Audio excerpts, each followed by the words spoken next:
Hello again, everybody. Is America coddling its youth too much? Oh, how about the economy? Are we coddling the economy too much? Some really heavy questions to ponder as we start this week's episode. Now, before you answer that, consider this. Letting our kids fail, is that helpful in their financial success? How about the overall economy's success? They may seem like two completely different topics, but come along for the ride here. I'm going to connect the dots and let you know and show you how they're more connected than you might believe and it might have ever thought before. So think about this. You have little Johnny in the backyard. He's your 8-year-old boy. You got that big tree in the backyard. Now, do you let him climb it? It's pretty high, knowing that he could fall and break his arm. Or little Alice over here who's put off her science project. It's due tomorrow. Now you'd say, okay, get out of the way, let me just help you do it. Or do you let her fail? Do you want her to understand there are consequences of not doing work on time? All relevant questions, and they're questions, as I try to remember this, that were not asked when I was growing up. Back in the 60s and early 70s, we let kids fail. Okay, boomer, okay, boomer, okay, boomer, okay, boomer. All right, hear me out here for all of you younger non-boomers out there. I am not delving into the world of child psychology. I'm not trying to give you best parenting practices or anything like that. But there is a connection between that and what I do for a living. And that is on the financial side, of course, investing, economics, and things like that.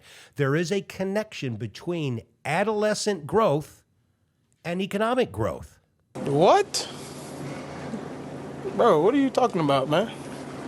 I know it seems like a stretch to take what could be painful for our little kids and painful to be in the economy. But here we go. Let's talk about this a little bit. When it comes to our kids, we know that they are going to get hurt along the way. The 8-year-old is going to scrape his knees. The 18-year-old could have her first failed relationship. That hurts, right? We've all been through that. Even into young adulthood, the 28-year-old or the 38-year-old could lose a job. This is all part of our economic system. Free market capitalism. No country does it any better. But it's very painful at times. It's messy. It hurts. Do we enter into that, though, using big daddy government to try to take away from that pain a little bit? I say all of that because of what's happening today. I'm assuming you know the news now. The government has bought into the company Intel. Intel, the big semiconductor company, of course, it was the NVIDIA of its day. And the U.S. government now owns 10% of it. And when I saw that, I thought, oh, no, man, I hope we're not going in that direction. That is what we call statism. That wall that this country has done such a great job of building over the centuries, unlike any other country, that wall starts to crumble a little bit as we have the U.S. government get more actively involved in the private sector. But you don't have to take my word for it. How about this guy? I think most of you know his face, if not the name. That's Kevin O'Leary from Shark Tank. Now, you have to know Kevin O'Leary, if you're not familiar with him, he is as conservative as you can get.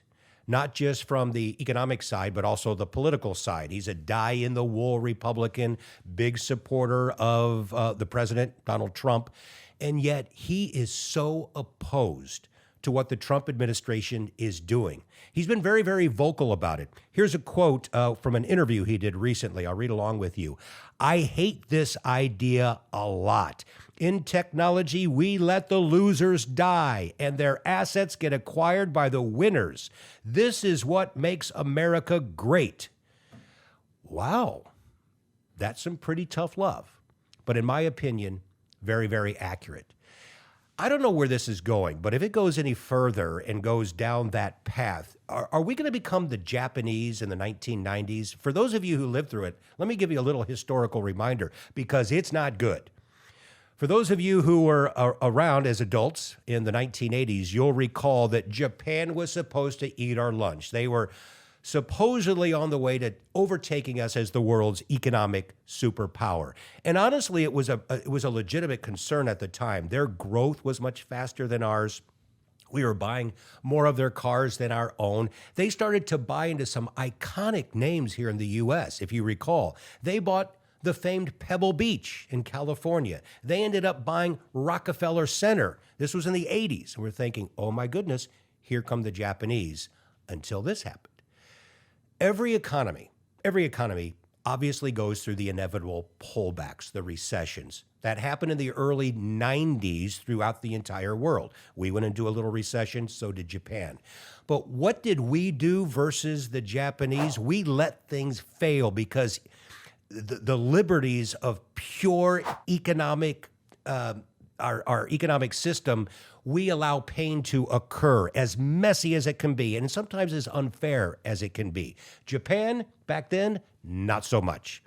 The government gets involved by telling corporations back then, you can't fire that many people. True story.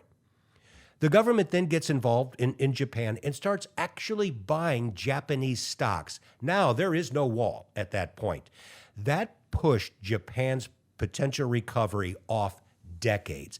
It never works when the government tries to get involved in private industry. And we have proof. We have lots of proof historically, and I'm just pointing to one of the more obvious ones in modern economics, and that's Japan. Japan's stock market hit an all-time high in 1989. It took 34 years for the Japanese stock market to get back and touch its all-time high. I actually talked to somebody that I know quite well, and this was a number of years ago, who would go to Japan in the 90s and in the 2000s, and he would actually consult with both corporate leadership and with government officials. And he said at times it was really a disconnect. They wanted to know how we are able to overcome our economic downturn so quickly and how we come out stronger. And I would have to tell them, you have to let things break. You have to let things fail. You have to let pain enter into the economic system. That's actually sort of like economic evolution. And it was very, very difficult for them to accept that. They tried to take away pain.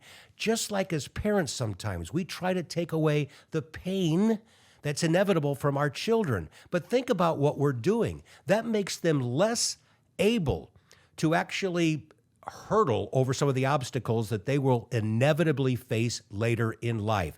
Good intentions as loving parents, it does them no favor if we don't allow them to fall sometimes or fail at putting together that scientific experiment or what have you. The same thing with the economy, my friends. We have to let things break a little bit. Now, you may think that I'm overstating this. Dave, come on.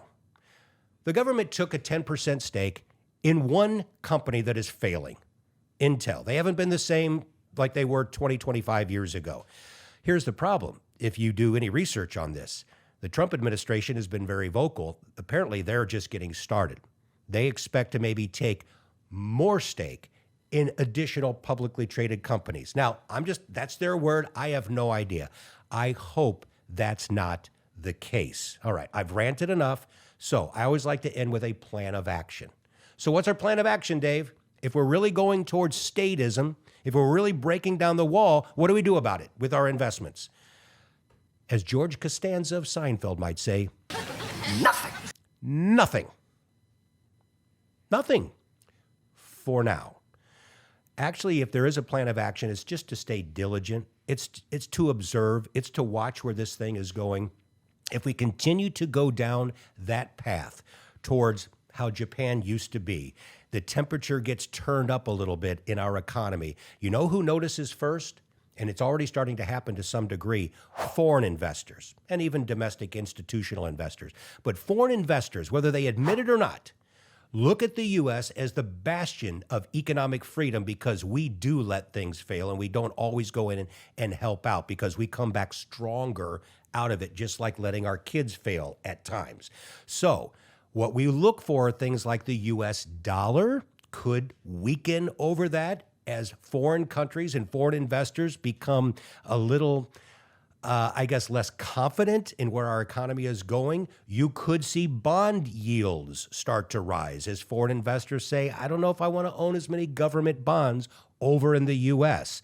You might see things like gold actually do even better. It's hitting all-time highs right now. Maybe that continues. And the stock market, it could still go higher, but perhaps the gains are a little bit muted. Those aren't predictions. I'm not telling you anybody to go out and start doing those things now, but it's just something to watch. It's something to have with your usual discussions with your financial advisor. And by the way, I did a podcast not too long ago about the dangers of putting all of your eggs in one basket. I know it's very trite, it's very cliche, but it's true. It works in the stock market. So take a look at that because it might end up being connected to this very theme down the road. All right, if you haven't done so, please hit subscribe.